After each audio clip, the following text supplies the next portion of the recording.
Hello guys. आज मैं आपके लिए एक बहुत ही शानदार सी कहानी लेकर आई हूँ। हमारी आज की कहानी का टाइटल है सोने का कौवा। बात बहुत पुरानी है। किसी गांव में एक बहुत गरीब स्त्री रहा करती थी। उसकी एक बेटी थी जो उस स्त्री के साथ ही रहती थी। उसका नाम था चंदा। चंदा बहुत सुंदर, सुशील और गुणवान लड़की थी। एक बार मां ने उसे एक थाली में चावल दिए और कहा कि धूप में इन्हें सुखा दे। जब वह थाली लेकर आगे बढ़ी तो मां ने उसे एक निर्देश दिया और कहा, चंदा देखना, पक्षी कहीं चावल ना खा जाएं। तुम्हें पक्षियों से इन चावलों की रक्षा करनी है। थोड़ी देर बाद अचानक वहां पर एक अद्भुत सा कौवा आ गया। अभी चंदा ने चावल सुखाने की प्रक्रिया शुरू की ही थी कि वो अद्भुत कौवा आकर वहां पर बैठ गया। उस कौवे के पंख सोने के थे और चोंच चांदी की। चंदा ने ऐसा अद्भुत पक्षी कभी नहीं देखा था। उसे चावल खाता देखकर चंदा रोने लगी। वह कैसे उससे अनुरोध करे कि चावल मत खाओ। पर उसने उस कौवे से कहा कि मेरी मां बहुत गरीब है और हमारे पास खाने के लिए इन चावलों के सिवा और कुछ भी नहीं है। आप कृपया इन चावलों को न खाएं। यह बात सुनकर वह कौवा बोला, बच्ची तुम चिंता मत करो। कल सुबह सूर्योदय होने पर तुम गांव के बाहर लगे पीपल के पेड़ पर आ जाना। वहां तुम्हें मैं तुम्हारे चावलों का मूल्य दे दूंगा। चंदा उस रात खुशी के मारे सो भी न पाई। उसे ऐसा अद्भुत अनुभव हुआ था जो पहले कभी न हुआ था। सूर्योदय से पहले ही उसकी आंख लग गई। तभी अचानक से उसे याद आया कि कौवे ने उसे बुलाया है। वो हड़बड़ाकर उठ गई और कौवे की बताई हुई जगह पर पहुंच गई। पेड़ के ऊपर जैसे ही चंदा ने देखा तो उसके आश्चर्य का ठिकाना ही ना रहा। वहां तो एक सोने का महल था। जैसे ही कौवा सोकर उठा, उसने सोने की खिड़की से झांक कर कहा, अरे बच्ची, तुम आ गई। मैं तुम्हारे लिए सीढ़ी की व्यवस्था करता हूं, तभी तो तुम ऊपर चढ़ पाओगी। यह बताओ कि तुम सोने की सीढ़ी से आओगी, चांदी की या फिर तांबे की सीढ़ी से। चंदा के लिए यह सब बहुत ही आश्चर्यजनक था। वह बोली, मैं तो बहुत गरीब हूं। मैं सोना और चांदी नहीं जानती। तांबे की सीढ़ी ही ठीक रहेगी। आप लगा दो, मैं उसी से आ जाती हूं। लेकिन कौवे ने उसके लिए सोने की सीढ़ी रखी। काफी देर तक चंदा उसके भवन का अवलोकन करती रही। अलग अलग तरीके की चीजों को वो देख रही थी। उसे भूखा देखकर कौवे ने कहा, पहले तुम कुछ खा लो।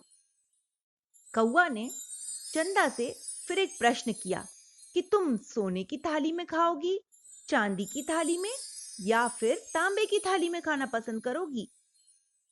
चंदा ने फिर तांबे की थाली में ही खाना चाहा, परंतु कौवे ने उसे सोने की ही थाली में खाना परोसा। चंदा ने इससे पहले कभी भी इतना स्वादिष्ट भोजन नहीं किया था। अब कौवा बोला, मैं चाहता हूं कि तुम हमेशा यहां रहो, परंतु तुम्हारी मां घर पर अकेली होंगी, इसलिए अब तुम्हें घर जाना चाहिए। यह कहकर कौवे ने कमरे से 3 बक्से निकाले और चंदा के सामने रख दिए। चंदा ने उन तीनों बक्सों को ध्यान से देखा और कौवे के ऐसा कहने पर कि वो इन तीनों में से एक बक्सा चुन ले और यही उसके चावलों का मूल्य होगा। चंदा ने सबसे छोटा वाला बक्सा चुना और यह कहकर बाकी बक्सों को छोड़ दिया कि मेरे चावलों का मूल्य हो गया, और वह वहां से चली गई। घर आकर जब उसने अपनी मां को सारी घटना बताई तो मां आश्चर्य में पड़ गई। उसने फटाफट से वो बक्सा खोला और जैसे ही उन्होंने वह बक्सा खोला, उनके आश्चर्य का कोई भी अंत नहीं था। यह क्या? यह तो हीरे जवाहरातों से भरा हुआ था।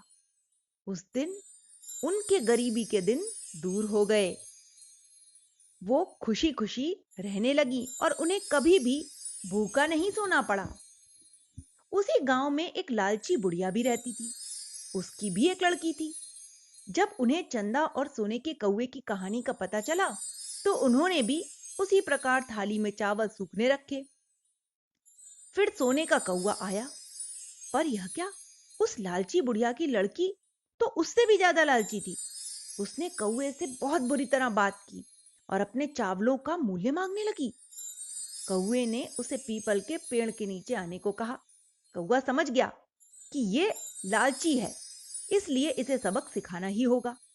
पर जब वह लड़की गई तो कौवे ने फिर सीढ़ी रखने से पहले पूछा कि तुम सोने की सीढ़ी से आओगी, चांदी की या फिर तांबे की सीढ़ी से ऊपर आओगी। लड़की ने लालच में आकर कौवे से सोने की सीढ़ी रखने के लिए कहा। लड़की को यह लालच आया कि यदि मैं सोने की सीढ़ी लूंगी तो क्या पता कौवा मुझे सोने की सीढ़ी वापस ही दे दे। पर कौवे ने उसके लिए तांबे की सीढ़ी रखी। अब भोजन करने की बारी आई तो कौवे ने फिर उससे पूछा कि तुम स्वर्ण थाल में खाओगी, चांदी के या फिर तांबे में। परंतु लड़की तो लालची थी, उसने हर बार सोने की ही थाली मांगी। अब जाते समय कौवे ने कमरे से फिर 3 डिब्बे लाकर रख दिए। उसके सामने रखते ही लड़की ने जल्दी से बड़ा वाला डिब्बा उठा लिया और वहां से चली आई। जब वो लड़की अपने घर आई तो उसने मां से सारा हाल कहा। जल्दी जल्दी माँ बेटी ने वो डिब्बा खोलकर देखा। अरे ये क्या! जैसे ही उन्होंने वो डिब्बा खोला वो तो बेहोश होते होते बची। दोनों इतना ज्यादा डर गईं कि जिसकी कोई सीमा नहीं थी।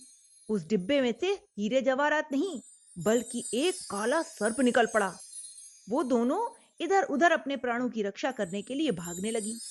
इस प्रकार उनके लालच का उन्हें फल मिल गया। इस घटना के बाद उन्होंने लालच का त्याग करके सामान्य जीवन बिताना प्रारंभ कर दिया। तो बच्चों, इस कहानी से हमें यही सीख मिलती है कि कभी भी हमें लालच नहीं करना चाहिए। Okay, bye.